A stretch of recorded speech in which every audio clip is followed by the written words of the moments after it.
The role of the media in Africa and how it can best serve citizens is a subject of growing debate on the continent. The 5th African Media Leaders Forum in Senegal recently provided a forum for governments, media stakeholders and citizens to engage and address issues of concern. Ladies and gentlemen of the media. Relations between African governments and the media have not always been amicable or cordial over the years, but that is changing as more governments open up to private broadcast and print media, the internet and public debate.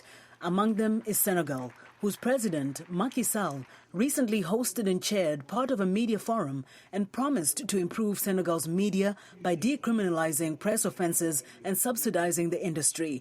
Tendai Mija is the forum director of the African Media Initiative, which organized the conference of media stakeholders, now in its 5th year. The leaders of the future are respecting media and wanting media to participate, as well as the total citizenry. I think this has been a landmark achievement for us. Also attending the 2-day forum, which stressed citizens' roles in strengthening governance in media, were business mogul Mo Ibrahim, the Vice Prime Minister of Turkey, which signed a partnership of cooperation with AMI, and Sheikh Mamadou Abiboulaye Dia, Cameroon's Communication Minister and government spokesperson. We have 20 private television. We have almost 200 private radio, community radio, and commercial radio. We have more than 500 newspapers in Cameroon. The government has never ever got involved in the process of controlling the editorial line of journalists. Journalist Charles Ndichia of Cameroon says the appearance is a facade. Any Tom, Dick and Harry can become a journalist. And the government now measures the level of freedom of the media by how many newspapers are published. Most of them are candy wrap. So it is very false. And journalists are effectively in prison. Author and keynote speaker George Aite too disputes Cameroon's media record and says with only about 10 countries having free media, Africa's democratic and economic development is compromised. However, forum participants say pressure from media players and the onset of social media through the internet and mobile technology are turning the tide. Tanzanian journalist Generali Ulimwengu says citizens and the nation do benefit when media and government are not in conflict. Both the media and the government are compelled to work together very, very closely in harmony, in tandem, so that the roles that they have to play in service of the people can be realized.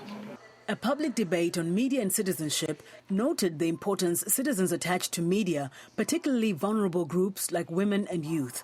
While social and other internet-based media like Facebook are giving citizens a voice, Nigerian journalist Kabir Abdullahi Yusuf says he's concerned about traditional media, which he says is under threat from non-media players in the industry whose agenda is not about the citizens.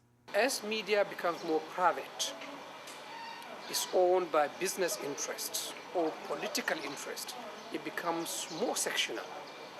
And the demands of the market also makes it to pander to the lowest common denominator, to engage in sensationalism, which is not good for society. Outside corruption, conflict and other demises, there's also demand on the media to report the positive developments on the continent, which Charles Onyango Obo from Uganda says there's a lot of. Most countries are growing. You have the least number of refugees for the longest time.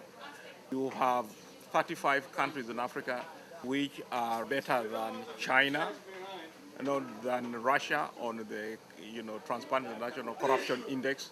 You have anything between 15 to 16 countries in Africa which are better to do business in than China, Brazil or India.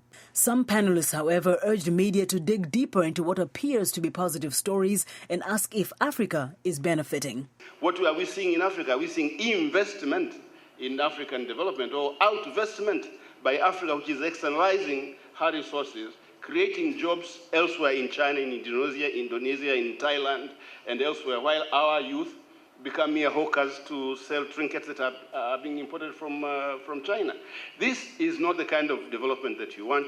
So journalism has to start looking with very clear eyes and not just sloganeering about the lion economies and the emerging continent and so on, and with very, very sober senses consider the true situation in which we find ourselves. Joining us now from Nairobi, Kenya is Amadou Mahtar Bar, CEO of the African Media Initiative, which organized the Media Forum. Thank you for joining us, Mr. Bar. Good evening from Nairobi, and glad to be with you. Thank you so much. We have a limited time, but I just wanted to get your thoughts. Obviously, the conversation has started, it's heated on the continent, but how do your forums, the 5th this time, and it attracted more than 400 people, how is it helping to strengthen media and change its direction?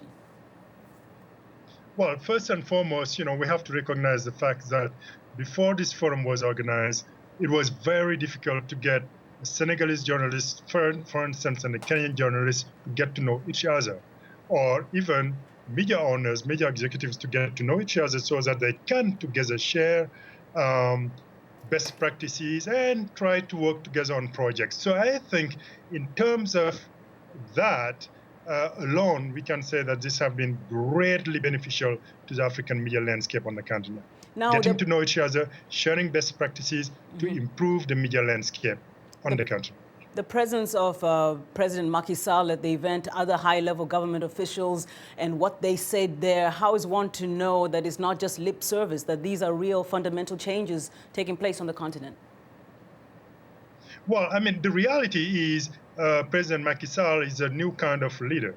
I mean, he said he considers himself as a manager of a country and has to report back to the board, and the board being the citizens. And I think fundamentally what's been happening is more and more media leaders around the continent are conscious of their role as watchdog of our societies, but a role which is shared with citizens. And in that respect, it is important that they continue working together, citizens on one hand, and media leaders and journalists on the other hand, to try to just make sure that the political establishment actually keeps its promises. And very briefly, my last question to you is about the citizens and their roles in helping to strengthen these democracies that are emerging on the continent. What do you hope your forum will help in terms of bringing that about, empowering the citizens? Well, we wanted to make sure that citizens understand that they have a power now, and that power is on their hands. That's mostly the mobile phone.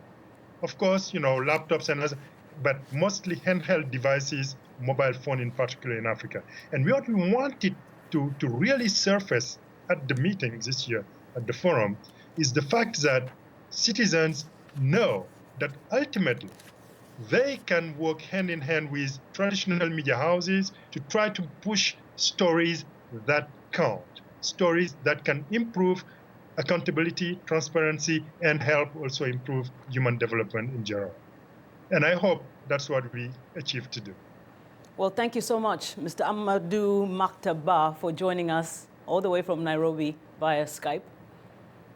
And as we mentioned earlier, Mr. Bar is the CEO of the African Media Initiative and also chair of All Global Media.